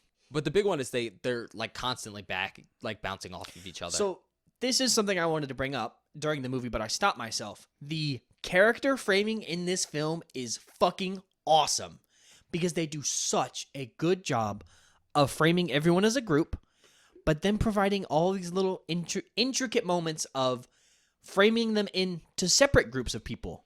And you can see their interrelationships and how these different groups interact within a larger group. They create subgroups in a group of 7 people, which is crazy. yeah, I think the one we've both noticed really quickly is Stanley? Stan? Stan? Yeah. Mhm. Stan and Richie are introduced together for Yep. the first time, and they just walk up as like this dynamic duo, and it's It's great. awesome. But yeah, getting back to Richie and Eddie, super gay. I mean, the Super gay. ending, Yeah. if you don't know, Eddie dies. Yep. And at the very end of this film, there's a lot of stuff that's weird and carries over from the book, like narration and Mhm. voiceover. And one of those things is Mike's essentially our narrator because he's essentially writing all this down. And he's the one that starts the movie. But he gives essentially like a, what happened to these guys afterwards? And they're very specifically like, Richie starring in a movie. And his other partner in the film Looks like Eddie and acts like Eddie. And so I think that's, they really leaned into it hard for this movie. And I think that's really cool to see because it's from the 90s. Mhm. Yeah. No, it's really good. I mean, I think they do a phenomenal job. But a lot of the time when they do full shots or framing stuff, it's like they will always be these 2 people next to each other, these 2 people next to each other, this person in the middle, and then this person on the left or right. And it's consistent every time. Oh, and there's also subtle characterization stuff. Like, we all know Ben likes Bev. Oh, 100%. And so when they're adults, he's like constantly like physically touching Mhm. her. No, and one of my favorite shots from the whole movie is there's a shot where Ben and Bev are Bev's sitting on the couch, Ben's behind her rubbing her shoulders. Yeah. Mike is sitting next to them, and then Eddie and Richie are laying in the floor in front of the fireplace, and then Bill's behind them with the fire behind him. And then it's like that's the part that you set it up. You've captured their group dynamic just by where you've placed them in the movie. Phenomenal. It's great. I love super it. sweet. It's good. And, everyone gets their own little character moments within that. Mhm. Most identifiable one besides Richie and Eddie is Bev and Ben. Because they do the love story thing here, but it's It's not as ham-fisted as in the new one. not even as ham-fisted. I think it just gets an equal amount of screen time as Mhm. everything else. That's true. Which makes it feel a lot more balanced. But, we do the whole character realization of like, oh, Ben was the one who wrote the poem. Yep. And also, Bev, you're not a clown this time when I kissed you. Yeah. That was a good thing I got the first time, though. Kiss me, fat boy. You had to work it in. I did. I had to work it in. I love it. Ben just, after that happened, and then Ben just kept repeating it and looking at me. Kiss me, fat boy. So yeah, all that characterization stuff is really good. And the one character we haven't talked about, Tim Curry as Pennywise the Clown. peak, right? Fantastic. Yeah. So good. He does such a great job in this. And, you know, I'm kind of a Tim Curry fan. I think he always hits, basically. Because even if it's a bad movie, he throws himself into the role Mm-hmm.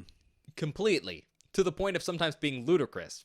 But that's part of the appeal. I mean, famously, at least in my friend group, is he's in that one video game and he goes, I'm gonna go to the one place that's not corrupted by capitalism. Space! So yeah, he really throws him into his all into stuff. And the way he throws himself into Pennywise is so great. So in this, Pennywise is played very differently than in the new movies. Again, because Tim Curry does such a good job. I think it's not repeatable. And also, the environment around clowns in the modern day versus the 1960s is a lot Very different.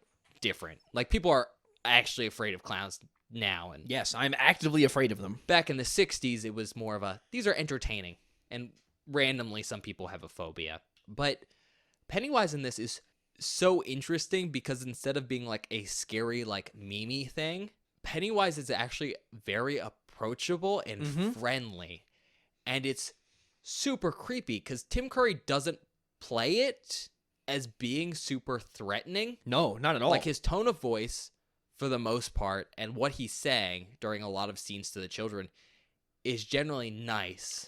As soon as the kids become the aggressor, he flips. Oh, well, that flips. But I was going to say, even when he's being nice, it comes off as so, like, Unsettling. Agreed. And it really reminds me of, I think it's Tom Wayne Gacy. Oh, yeah, you said that. Oh, it's John Wayne Gacy. John Wayne Gacy. Yeah. The serial killer who famously dressed up as a clown and killed kids. I mean, Yeah. there's even a scene of Him on the Pennywise side of the road. standing on the side of the road With the balloons. with the Yeah. balloons. And I That's think good. that's on purpose. But it's really, really good. And like you said earlier, Pennywise does a bunch of clown stuff because he's mocking the kids. Pennywise likes the taste of fear when he's eating people, so playing with his food is his MO. But, you know, he does a bunch of clown shenanigans, and they're so fun. So good. I mean, the balloons, I think, are one of my... They're, like, pretty iconic from, you know, the original... Or from the newer films, too. They're all red, and in this one, they're multicolored. Multicolored. But a lot of times the balloons pop in this, they just pop and blood goes everywhere. Oh, it's great. And it's awesome. It's so good. Probably the most iconic, like, clown sequence is in the library. Yeah. Where hundreds of balloons rain down and they all pop and cover everyone with blood. But also Pennywise is on the balcony, like, spinning a noisemaker and just acting like a clown. Honking himself and... That sounds weird. Honking his nose. And stuff. I don't know. It's just a really iconic role. And honestly, I'm kind of sad about how little screen time Pennywise gets in this movie. Yeah, but I think that's because as soon as Pennywise steps on screen, you're spending more money. Yep. Because he has to do something because he's on the screen. There's the spending more money thing, and I think it's also the combination of less is more. Oh, 100% in this case. Plus, all his transformations and stuff, which is his major MO, they don't look great. Some of them are really good. They're effective, but you can tell they're really trying hard to get him to do stuff. Yeah. My favorite, because it's so cheesy bad, is when he bites people, they just show a close-up of his weird fang teeth, Yeah, which and then... don't necessarily look good. Or they'll show, like, a close-up of someone getting eaten. Yeah.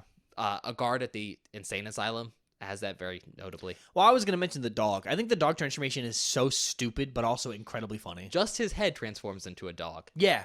It's not even like a scary dog. It's like a pug or something. No, that's a Doberman. Is it? Yeah. I'm blind. That's big, scary dog. Oh, okay, well, I must be blind. That's the stuff Damien controls. So yeah, Tim Curry really, really steals the show. Yeah, he sells it hard, man. And it's one of those things where, once again, I wish he got a bigger budget.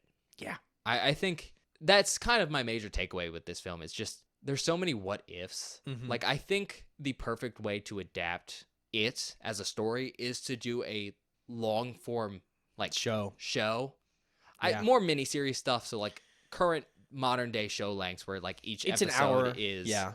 an hour. And there's like 8 episodes in a season or something. And then just probably doing it more like the book format. So what this movie does, but just giving everything much more time. Cause you really do need like, I don't know, 8 hours maybe. Yeah. You need an insane amount of time. Well, there's also just so much cut from this too that we don't even get to see, you know? Yeah. So much like action stuff is cut from this one. Mhm. And then with the new movie, so much characterization stuff is cut. So I think if you mashed them together, you could have a pretty fantastic setup. That's still like 8 hours. Yep. It would be super long. It would And, have to be. You know, I wish we got that at some point because it'd be God. great with like a good new budget Mm-hmm. or someone who is just comparable to playing how Tim Curry does it. Because Tim Curry, I I- prefer it. I can't even think of someone. No, I don't know if anyone could do it as well, but I just love his portrayal. Me too. I think it's really so good. I think it's much more just downright unsettling compared to Bill Skarsgård. Yeah. Well, because it's Bill Skarsgård's is more scary. Like it feels more corporate, I guess is the word I'd use. Like it's like, okay, what is scary? what is a scary clown? Yeah. We made a scary clown. And then this it feels like what is this? Tim Curry went, I'm gonna be a scary clown. Yeah, he's just a normal clown. He looks Yeah. like an actual clown, but it's how he behaves that makes him horrifying. I'm sure we have more to say about the film in general, but we're very tired and we're being a little scatterbrained. So if we come up with anything else, we'll mention it later. But before we finish up here and go to recommendations, I do want to talk about the ending of this film. Oh, that is something. Yes, we should do that. That's important. So spoilers for the ending. Yeah. I am going to talk about them without a spoiler section because, you know, Movies from 20 plus 30 years ago. 35. 35 years ago. Holy shit. And then there's a new adaptation that has a very similar ending, and then the original book. So, kind of whatever. It's a lot of content. If you want to know, go check it out before we tell you. Yeah, and so kind of the famous thing with it, the book, is the ending is nonsense. Okay. It does not make sense. I'm not going to spoil it for you because I think you're going to go, I'm probably going to go Read the listen book, to it or read it. I haven't but there's decided. some weird like cosmic shit going on because in the story, Pennywise is like the cosmic entity of like fear or something. Yeah. And there's a whole turtle. A turtle? There's a cosmic turtle. That's pretty cool. I like turtles. Yeah. He's like Pennywise's opposite. Ah, okay. That's cool. Anyways, it's basically an unfilmable ending and also kind of lackluster in other ways, but it is 100% unfilmable. You could do it, but it wouldn't make any fucking sense, probably. it would be weird. It probably wouldn't work very well on film, but also you need to devote, if we're talking back to our perfect episode thing, it You would, need it a would lot be of like time. an episode. It would just the ending kind of stuff. And so this movie and the new movie do try to condense that down and simplify it. And in both of them, we get kind of a confrontation with a physical embodiment of Pennywise. In this one, it's a giant spider crab thing. Yeah. It looks like a monster from Star Wars. Like Yeah. an alien. And I think that's because it's using similar like levels of Technology. technology where it doesn't look real No. per se, But it looks cool. but it is definitely, they spent a lot of money on it. And I know some people have an issue with how it looks because it's like, oh, Pennywise is a giant spider now, and that's less scary than Tim Curry. Yeah. Agreed, actually. But it is very impressive. It looked cool. But also, it's thematic to the webbing and stuff. Like, they do some, they try to Yeah. make it work. They all theme it around the fact that like he's trapping these people and like capturing them. Cocoons. And the new movie does something similar where Pennywise turns into a Pennywise clown. Or it's like a giant monster with a Pennywise head. Yeah, which I think is their solution to keeping the spider, Mm-hmm. but also having Pennywise in it, which I honestly think is goofier, But it might work a little better. but it might work a little better. In either case, kind of the things I want to bring up with the ending of this movie, right off the bat, Eddie's death scene is so good. Yeah. That's it. It's super emotional. It's great. He just has a great moment with Richie. I love it. Kind of anticlimactic how he dies Yes, 100%. because they can't show a lot, but that's really good. We get to see Pennywise's lair Yep. that is like a weird cave and there's spider web everywhere. That's also great. Also really good. But I think my biggest problem with the whole confrontation is you can tell it just ends. Yep. It peters out and dies because instead of like this epic battle or anything like that, they kind of just kick Pennywise to death, Yeah. which is still better than I think the newer movies where they just make fun of him. Yep. Agreed. Although I do think they rip out his heart, right? Yes, I think they do keep that, which they do in this one as They well. do it in this one, and oh my god, the imagery reminds me so much of Cannibal Holocaust or a zombie movie. Just them holding up his holding up the organs. heart. Yeah, that's a good point. Actually, I didn't think about it like that. Probably the most horrific thing in the entire movie. Yeah, 100%. But you know, all of that again, it's one of those things where like it's a Stephen King ending, and it's like I understand why we got the ending we did because Yeah. they couldn't do the book ending. Mm-hmm. But as with all Stephen King stories, the endings are always a bit rough. He knows it. He makes a joke about it in the new movies, Yes, he does. which I think is very funny. No, I agree. That's probably I would say the end is my least favorite part of the movie, which sucks because I think the journey to the end is really fun and very, very cool. Yeah. And I think it's also because we get to the end and it's just the adult characters. And part of what makes the adult characters so strong is the flashbacks to when they're children. With that being said, there is one more interesting thing after the climactic ending, which is the wrap up. Mm-hmm. So obviously I talked about it. We get the narration segments about each character. Mike's finally leaving town, which is great for him. It's like he can finally move on. Mm-hmm. And then there's this whole sequence with Audra Ah, yes. riding a bike with Bill. Bill, and that's something. It's definitely interesting. I don't I think Bill does it with Bev. in the new ones. I can't remember. I But don't that either. sounds right. It sounds right. Yeah. No, Ben kisses Bev, Is that what it and is? then she comes out of the coma. Mm. But yeah, that it's a cool scene. It is a cool scene, and I appreciate it because I could tell and you mentioned it, if I had read the book, that probably hits really hard because you actually care about her as a character. In this, you get about 20 minutes total of screen time. Yeah, she doesn't get enough screen time. She does a good job acting though. No, I good really performance. like her actress. Me too. She's great in everything we've seen her in. But kind of the really interesting thing I want to touch on here before we like finish out our discussion of the movie is the fact that even though they've defeated Pennywise, the effects he had on them still linger. So while the curse is broken, it's like, okay, we've gotten over our trauma. The really interesting thing is the memory issues come back. Well, I think that's more of a the way I interpreted it is now that he's dead, they're all gonna forget for good. Well, it's not only we forgot the Pennywise stuff, which makes sense. I don't know if you noticed, they're forgetting each other. Yeah, well, because they have to, right? That's the whole thing is if they remember each other, they're gonna remember Pennywise. They haven't moved on. So now they have to forget everything. But I And think move on. that's such a little note, but it's so important. Mm-hmm. Because the really one that emphasizes it is Mike is writing all this down. It's the only, that's how we're getting the story. He's going to be the only one that remembers because he doesn't remember, But he wrote it down. but he wrote it down. He has this whole diary. And, he's talking about like Bill leaving and he's like, sometimes we keep forgetting each other's names. Yeah. I think that's just so impactful. I mean, you could also interpret it as it wasn't Pennywise, it was the town, like Derry's cursed. Or just time. Yeah. Because like you forget your childhood friends with time. It happens. And it's kind of like where they should have been in life is where they end up.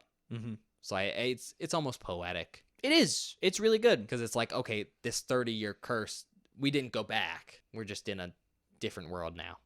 Yeah. I don't know. I really like it. It's good. No, I really like it too. It's a great, like, coming of age sort of thing. Also, Ben gets a girl. Ben does get the girl in the end. Good for Ben. It's a good for Ben thing. And I know that's also because I'm named Ben. But Yeah. it's kind of super nice to see the fat kid gets the girl. Yeah. Especially in Honestly. the 90s. Yeah. Loses all his weight. It's really Yep. cool. He even tells us how he does it. Yeah. That story's actually really funny. The piss off a coach who was mean to him, which is He punched me in the Oh. face. Spite is such a great Motivator. motivator. Yeah. Anyways, do you have anything else to mention? Bro, we've been yapping for like an hour. I'm sure we do have other stuff to mention. I'm sure we do too. If we had recorded this not on No Sleep, I think we could talk some more. But I think we should be done. I think we have covered a good section of most of I think we did what we have. I think we covered everything I wanted to talk about. Recommendations? I mean, if you haven't read the book and you're interested and don't want to read it, I'd say watch this one instead of the new one. Personally. That's Yeah. personal preference. I mean, I think both versions of the movies do certain things from the book very well that the others don't. Yes, agreed. If you like any of the actors associated with this movie, I think most of them, at least all the adults and Were then some of the kids. Famous at the time. do a really good job. Especially Seth Green. I think Seth Green is super duper funny. I as just Richie. love seeing Seth Green. Me too, because he looks the exact same. He's so young. He's so young. But He he looks looks the same, and the he same. just is hilarious. He's so funny. If you're interested in Stephen King, this is I would say this probably is the most famous Stephen King book. It's up there. I think this or like the most famous one's Carrie, because that's the one there that it is. I forgot about Carrie. made him famous, and Yeah. then it got the movie that was really good. Christine's another super famous Christine, yeah, one, but it's up there. it is up there. When people think of Stephen King, they think of this movie and this IP for a reason. Check it out for that. I think that's it. Okay. Kind of my biggest recommendation here is like, if you're interested in watching the old Stephen King movies, I think this is a great place to start. They're all a little rough in different ways because, made for TV stuff or low budget. We have watched some of them. Looking Yeah. at you, Maximum Overdrive. I was thinking of Dreamcatcher Dog. That's newer. That is new. You're right. Which I'm is sorry. unfortunate. But the one I'm thinking about in particular is Pet Sematary, which has different problems than this one, That's such a good point. but is also kind of in that same vein. So, if you're interested in watching any of his older movies, his older adaptations that maybe have been remade, I think this is a good place to start. If you're a fan of Tim Curry, his performance is super iconic, probably one of his more famous appearances. So, if you're a big fan of him and you haven't seen this, what are you doing? But, I think my biggest one here is just, if you like it, whether you've seen the new movies or you've read the book, I think covering all the different adaptations is cool, because while we shit on the new stuff, I think a little bit too much here. We did. That's just doing comparison stuff. We really like those movies, and I'm sure when we eventually watch those, we'll kind of do the negative side for this. Oh yeah, 100%. I think that using those movies to highlight the positives of this is the best way to do it. Very effective. But, they all offer different things, and I think they all offer good things. That's totally fair. Rate it. Okay. I'm in a tough spot because, we talked about what we liked, we talked about what we didn't like. I think this one is, in this case, kind of a mixed bag, depending on what you want. Oh, it's definitely a mixed bag. But I personally really enjoyed it. You had a 5 level of enjoyment, Yes, but you don't So think true. you should rate it that. exactly. Yeah. But I that's also fair. don't think I could give it a 4.5 because there's just some stuff intrinsically, I think, wrong with it. Oh, there's so much questionable stuff in this. Yes. That is like, while I liked it, I don't think that was a good choice. So I think I'm going to give it a 4 because I still enjoyed myself. But there was stuff where I went, I wouldn't have made that choice, but I get it, I guess. Yeah. I'm in a similar vein. I'm not necessarily sure if I'd say like 5 enjoyment, but it is like a very, very enjoyable film. I really liked it. It's definitely not for everyone because it's an old movie. and, 100%. like, doesn't have a super big budget and it's not action packed. But I do think it's very, very fun. And I get why, for a lot of people, it was a favorite film for years and years. Yeah, totally. But yeah, there's just a lot of technical issues. We've talked about the bad acting. That's probably a really big drawback. That is the one thing that really stopped me from giving it higher than a 4. But also like some of the effects just don't look great. Mm-hmm. Like they look great for what this movie is. And I think us as critics say that. But the average person is just going to go, That looks bad. that looks bad. Yep. And there's a lot of that in here too. Plus there's some weird like camera stuff sometimes where it's like, that looks cheap. That's true. Anyways, point being, I'm going to give it a 3.5. Totally fair. Going to be a little bit more harsh than Bob because I do think this has a lot of problems. It's very enjoyable, but still has a lot of problems. Yeah. I can like something and say it's not good. Yeah. I mean, Bob loves trauma films. Oh, so much. And those are not good in a different way, Those are not good in an interesting way. in a purposeful way. Yeah. Anyways, that's all we got. So outtakes, Yeah. we might have some. I marked There's a bunch so many. just because I thought we should, and also it's 3 hours. It's so long. Yeah. Maybe we'll include something. Yeah. We'll find out in a second. We'll see you guys in a minute.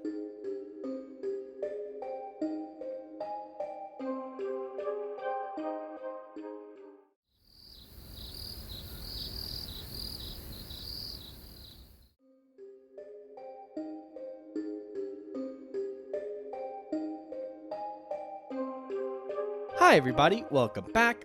I hope you enjoyed the outtakes. Do we have any announcements, Ben? Yes? No? I guess we're doing Evil Dead stuff. We're very close to I'm being gonna hurt done you. recording it. Stop talking about it. You just got. We've told him enough times. Just let it You be. said we jinxed it on the last episode, and we didn't. did. No, we didn't. Yes, we did. Oh, did we? Yes, No, I thought we recorded with Brian that week. we did. But then we fucked up the rest of it. Whatever. It's fine. We'll do that at some point. Don't know when those are coming out. We have most of them recorded. Yes, we're on Evil Dead Rise. That's the last one we have to record. Yes. Other thing I'm going to say here is we have a St. Patty's Day episode coming up.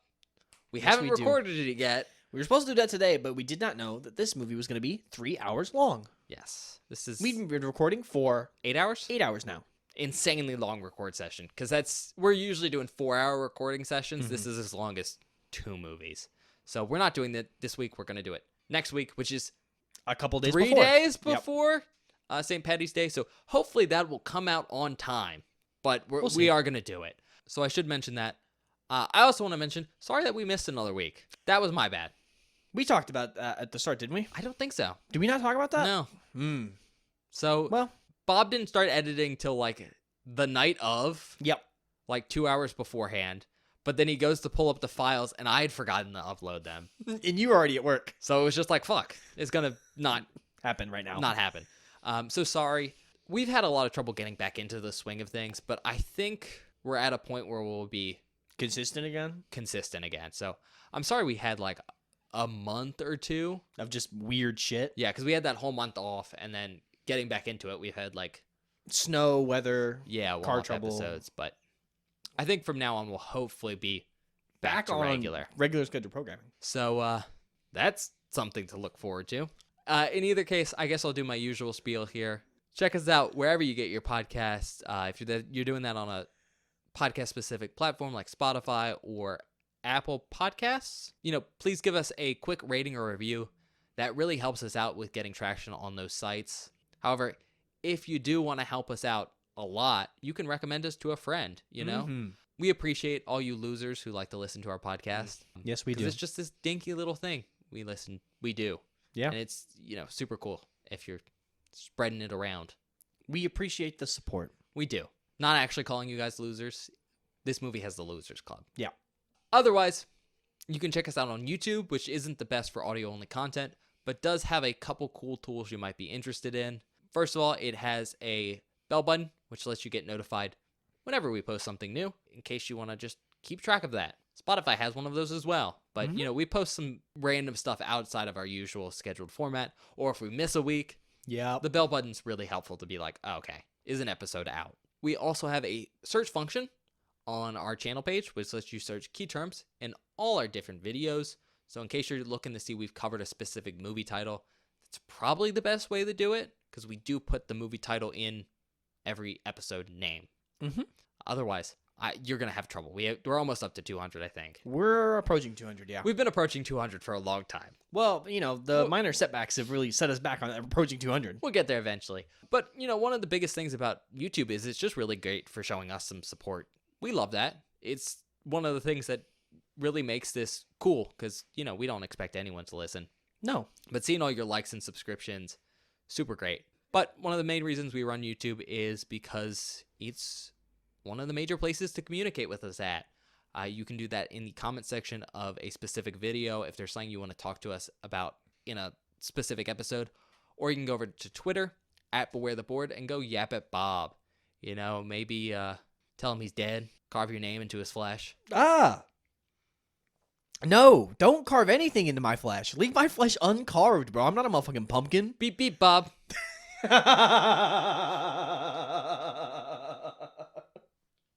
God damn you. Is that the name of the episode? Just beep beep? That's beep. pretty funny. I don't know. We'll figure it out. Yeah, I'll figure it out. Kiss me, fat boy. I'm not calling the episode Kiss Me Fat Boy. I'm not doing that for specific reasons. Like Ben said, check us out on Twitter @BewareTheBoard. It's where we post updates about the show, information about the show. Basically, if there's anything you know about the show, it goes on our Twitter. On Mondays, I post a spoiler post for that week's worth of episodes, which is a hidden movie cover you can reveal, so you can watch the film before we do. So when we release episodes, you don't get any spoilers, or we vague about stuff, you know what we're talking about. Then on Fridays, or whatever other day an episode goes live, I always post a link to the episode whenever it goes up. So if you're missing an upload, or want to know when something went up, there's always a link on our Twitter. Last thing, Ben. we make short form content for the show over on TikTok at Beware the Board and on YouTube Shorts. So if you like short form content and want to support the show, check us out over there at Beware the Board on YouTube and on YouTube Shorts. I will mention, because we had a discussion about this off the podcast. Well, technically on the podcast. Well, we were recording. It's not going to be heard by You're anyone. not going to hear it. But, historically, we're pretty spotty with, like, shorts and stuff, just because Bob doesn't have a lot of time to do it. But I think we're going to try and do some stuff that'll have us being more consistent with it coming up in the next couple weeks or months or whatever. So hopefully we'll start having more of that coming out.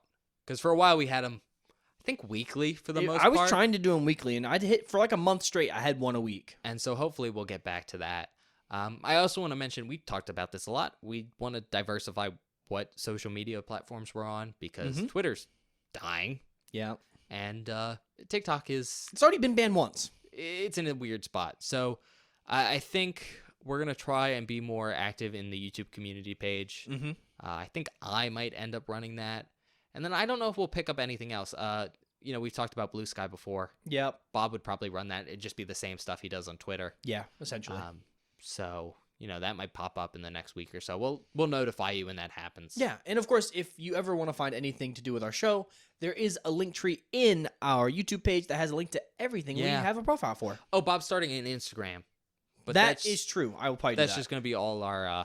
It's just going to be reels, so it's going to be all of our short form content. Are you going to post all our old thumbnails?